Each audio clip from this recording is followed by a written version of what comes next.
Let me do this here. Yeah.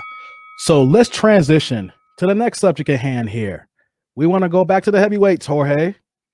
The fight is signed, still delivered. About time, because the commentary lately was like, and you saw the writing.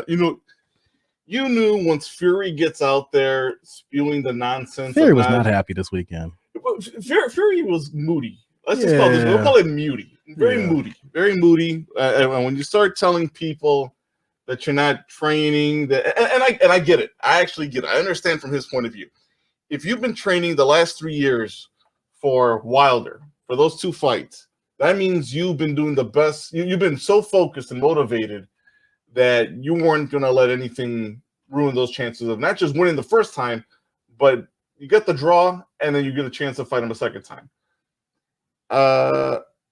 But I also think he did it on purpose too, because everything just seemed kind of very coincidental as we talked in the pre-meeting and stuff. Like, hey, you had this article come out where you're basically telling everybody, you know what, I'm not training. So we have nothing signed, no date plan, nothing, no site located. And then basically, 2 days later, fight signed. We don't have a site yet, but we're looking for a 2-fight deal, and we might get 2 fights this year, and the second one being in December. Like, come on, guys. Come on. I knew right away when I read it. Like, I'm the nerd. Like I said, I keep up with all the business crap. And Eddie Hearn and Aram a week ago, it was so quiet. Like, I didn't think I sent you the link, but it was so quiet. Aram was like, and I sent you another link later, but they both have said, yeah, the deal's done. We're just figuring out some things logistically, but it's done, people. And it didn't get no headlines, and that's why I was just like chilling. Then Fury this weekend is like, I've been training for all this time. I'm waiting. I sent Sugar Hill home. I'm not training no more. There's not gonna be no fight. No one ain't telling me nothing. No one knows nothing.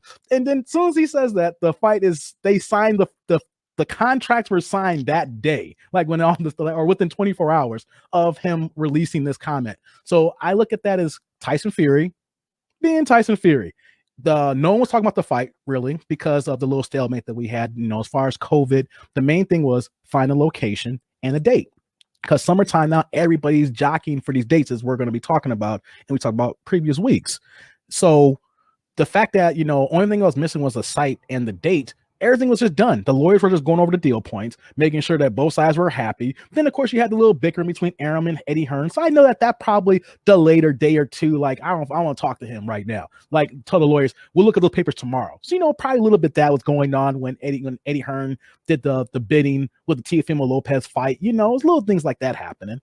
So it's just funny that he came out, made it a big deal, then the fight's assigned, and so now everybody knows is talking about it again. So I look at that as just natural gamesmanship, promoting the fight, and here it is. So like you said, 2-fight deal. The thing with Fury, and here's maybe you have to look into the psyche of Fury and stuff of that, though. Not only is the man training to fight and stuff, but the man loves promoting. The man loves getting out there and promoting a fight. So I wouldn't be surprised this still maybe like the deal being signed and stuff is okay maybe in his eyes, but I think he'd love to get to an idea of, well, where's it going to be at and where's the date so I can get this, get my promotion on. So I can get out there and kind of mingle with the fans and stuff and try to push this fight and build it up the way I like to build it up in my way and stuff. And you've seen the way Fury likes to build up a fight. He's going to have fun talking a world of shit. Yeah, he did. And this was basically him just, I want to talk my mess. I've been too quiet right now. Let me just get this off my chest. I've been silent in the media for a good minute right now. Only people have been talking about Aram and Eddie Hearn. Once we knew that they were negotiating. So maybe he just kind of felt a certain type of way about himself. Like, man, no one ain't talking about me. These guys are talking. I'm the fighter. You know what I'm saying? I promote these fights. I want to make more money. And this was like rated G compared to the usual stuff that comes out of his mouth. So I would say, folks, just stay tuned until a site and date comes out. And if a site and date doesn't come out anytime soon, you might hear from him again. He's, and even then, maybe you get a PG. Maybe we'll upgrade it a little bit and stuff. But as soon as the site and date comes out, he's going to do this hardest to promote this fight. And he's going to go worldwide on this one. He's going to go worldwide trying to get this fight sold any place and every place where he can get people to buy. Now, the details came out saying it's going to be 50-50 for their first fight. The second fight, the winner is going to be 60-40. So they've already done that already. Like I said, probably Middle East. The only way that they're going to get this kind of money. They already said they secured a 40 million site deal, between 40 and 50 million, just for the site deal alone. Then you add the fact that there's going to be pay-per-view on both sides of the pond. You know, the UK, I don't know if it's going to be on pay-per-view on ESPN side. We'll see when that happens. But you know, the UK on probably Sky Sports will probably have that pay-per-view running. And I heard too that they're probably going to keep it as close to prime time as possible for the UK audience. So for us, we'll probably come around between like noon and 4 p.m. because they know they're going to make the most money in the UK, because it's going to be the biggest fight in UK history, even though they have it in the Middle East. Let me ask you a question. If Anthony Joshua beats Fury, I'm not picking him to win right now. Off the rip, Fury's the odds-on favorite, and I'm picking Fury right now just off the rip. Mm-hmm. If Anthony Joshua wins, would you want to see him fight Fury right away in December, or would you want to see him fight Wilder? I want to see the rematch, because chances are the same way I felt about the Wilder Fury draw is the same way I would feel about win, lose, or draw. No. Not a draw. I'm just saying, like, let's say the Joshua wins. If Joshua wins, I want to see it right away. You want to see Fury Joshua 2 right away? Yeah, absolutely. Because to me, the build up already into the first fight, however the win happens for Joshua, what I would hope was not the case is a controversial win. I would want it to be something on the dramatic side, but on the ring, in the ring only, right? And not a disqualification, none of that. I mean, I'm talking about something that you wouldn't expect, right? A body blow that just happens to take Fury down, as an uppercut that Fury didn't see coming, right? But throughout the whole fight, it's good. It's nonstop. It's good action. It's good strategy involved. There's good tactical moments in the fight. I would want to make that. I want that fight to basically tell me the story in the ring, why we'd get to a second fight. And if Joshua wins, I'm hoping that's just the case. I don't want to see nothing that would be controversial outside the ring or something in the ring, right? Like all of a sudden a couple points taken off because it just happens to be right at the belt for like a body punch or something. I don't want no points taken off because it's just right there at the gray area and stuff, right? If it's blatant, it's blatant. But nothing controversial. I want something in the ring that happened so that way I get to the second fight and the build-up's already there. The first fight should already be the build-up to the second fight. Yeah, I know that. I'm just throwing it out there just because at one point we really want to see Joshua Wilder, right? And we know that Wilder is in and out. People think that Wilder's done it. Wilder only needs less than a second. I don't care if he's a head case right now. Most guys have had worse losses than Wilder. I only threw that in there because let's say that out of nowhere we have this crazy dominant performance by Joshua, and we want to have. I want to see this round. I want to see all three of these guys fight each other at one time. Of course, And so I'm just mentioning that just to make sure that there's people who, after seeing Wilder lose, that he's out of picture. No, he is not out of the picture. I just want to keep him there because when you got arguably one of the greatest punchers in boxing history. I'm saying that right now. He is one of the greatest punchers in boxing history. He has an eraser of a right hand that is unparalleled in boxing outside of Ernie Shavers and George Foreman. As far as one punch power in any division. So I'm just saying that just to play devil's advocate to keep him in the mix here. But I really think, just off the rip here this March, that Fury is going to give him the breaks. I really feel that right now. I don't think it's only going to be close for the first 2 or 3 rounds. I'm going to come out early and say that unless I see something differently, that Fury says something in his training or whatever the case may be, like we've seen him at 270 pounds ready for Wilder. If he's at 265, 70 and he's in good shape, I'm still not sold on Joshua after the last fight. So last 2 fights, actually. So let me ask you this instead. Let's flip this around instead then.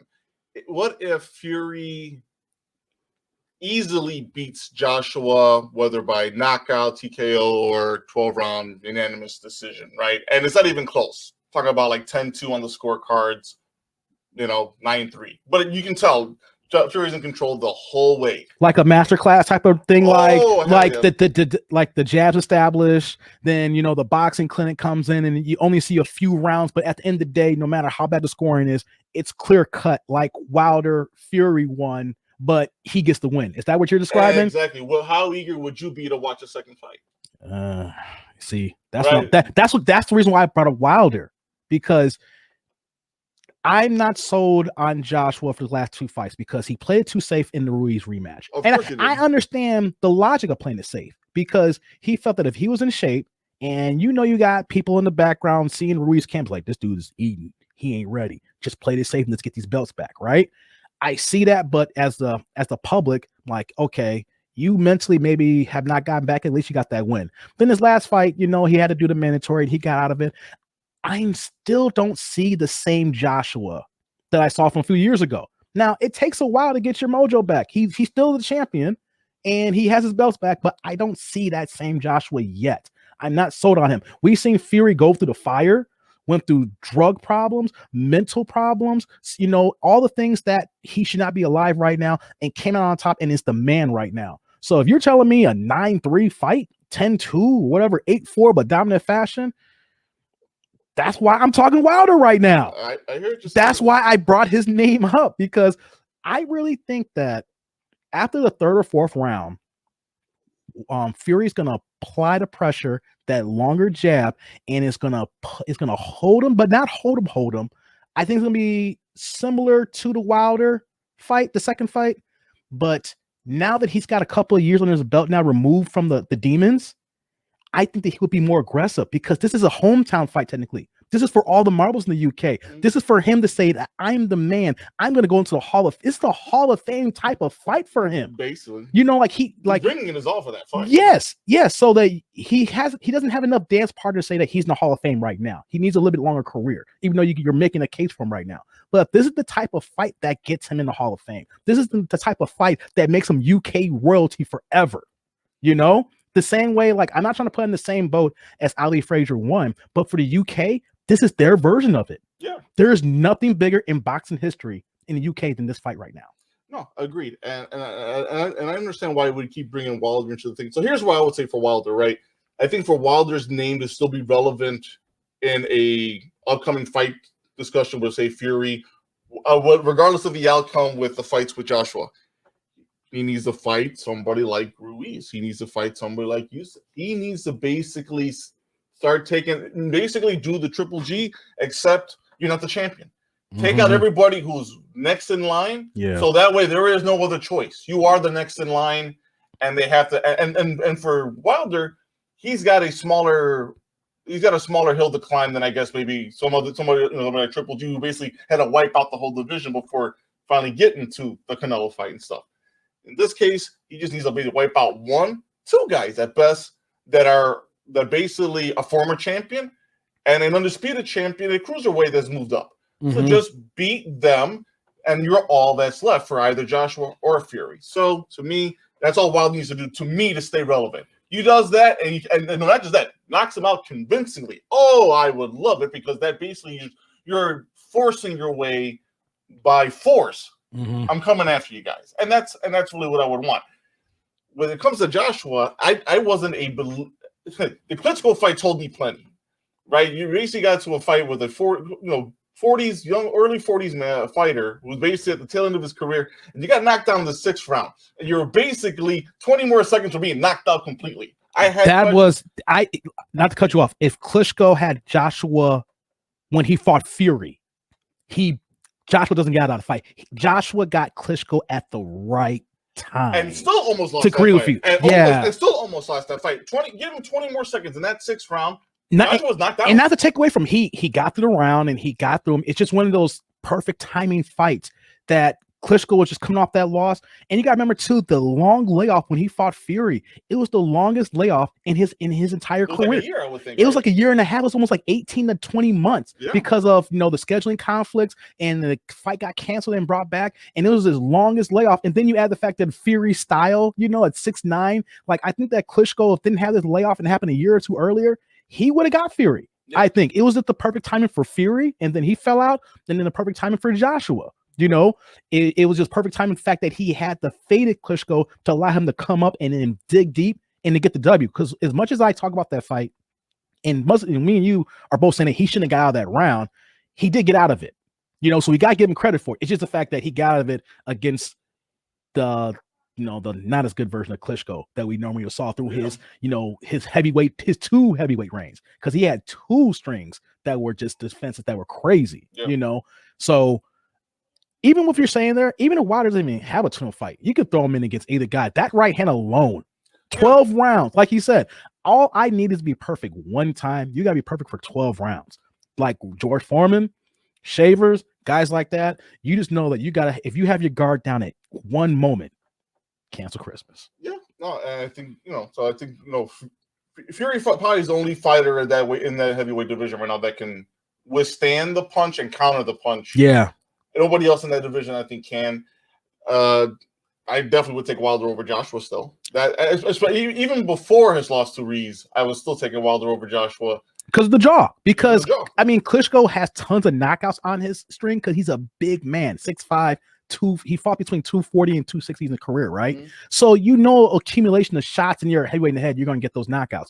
But Wilder at 217, and you've seen all the knockouts with one punch, and Joshua getting knocked down the way he did by Ruiz and Klitschko, if he felt Wilder's power, he's still sleeping. I actually would like to see Wilder and Usyk get in the ring because they actually would be about the same weight in the ring. If you think about it, they would be about the same because you're talking about former cruiserweight champion, and then they'll fight. They would actually. I think that Usyk would probably be a few pounds heavier, depending on, because one thing about Wilder, he has been so keen about fighting under 220. Like he had a couple of fights in a row where he fought at between 214 and 217. Yeah. Matter of fact, the one Ortiz fight, he was sick.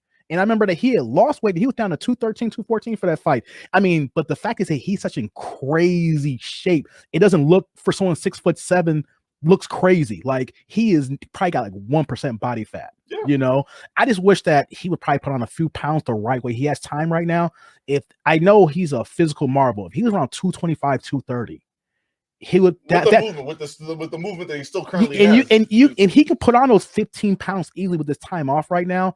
That would help against a Fury fight. I think against Joshua, he can be 220, 214, 220. We've seen how he did with Luis Ortiz. Ortiz kind of got the same frame as Joshua. Joshua's more muscular bound, but Luis Ortiz, had that same stocky shape. And you saw the styles and how that reacted compared to someone who's 6'9" with an 82-inch reach like Fury. So I'm saying that he fought Fury. He needs to be at 230. He needs to bulk up because Fury is going to be, if they ever fight a third time, which I think they will because the money's too good still down the line, 40, 50 pounds leaning on you. I don't care how big you are. You can only take punches so many times. And then some man just like, just every single time. One of the things, I mean, Wilder had better footwork because at times when he fought Fury in both fights, it was way too flat-footed. I think if because he's looking for the one shot. I think he need, and that's, I mean, you're talking about sitting on your punches. It's about sitting down, like both feet planted, and I'm waiting. As soon as you come into my airspace, I'm ready to throw that. So I mean, to me, it's almost one of those things where go to Rocky 3, go train with Apollo, man, and just go in the sand and Duke and get out there and get out and do some laps. Do some laps. You want to never had before. Hey, you want to have a montage? South Park. It's gonna be a montage.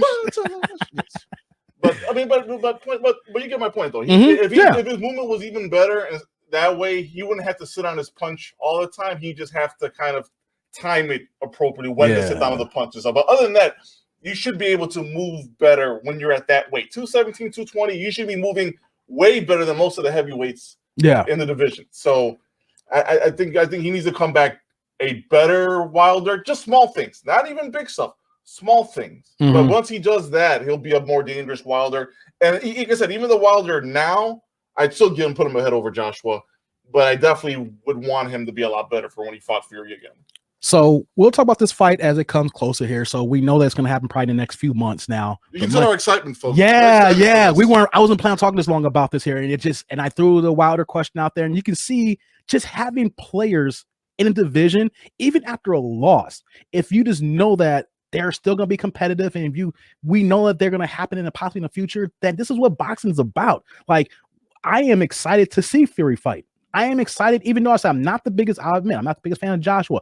I do want to see him fight. He is a damn good fighter. then at the end, I want to see how Wilder gets into this picture here. I want to see what Usyk does with him fighting for WO title, you know, when this comes into play here. I would like to see Usyk fight Luis Ortiz, maybe. I want to see, and have you seen the pictures of Andy Ruiz? I'm talking excited right now because Andy Ruiz lost about 45 pounds and he looked like a muscle-bound man working with Reynoso and the tainted meat. The tainted meat is working, baby. It's working. So look, April 24th, he's going to fight Arreola. I'm looking forward to seeing a better Ruiz.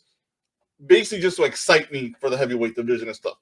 Wilder, I wanted to take it by force. Take the division back by force, but just be a better fighter.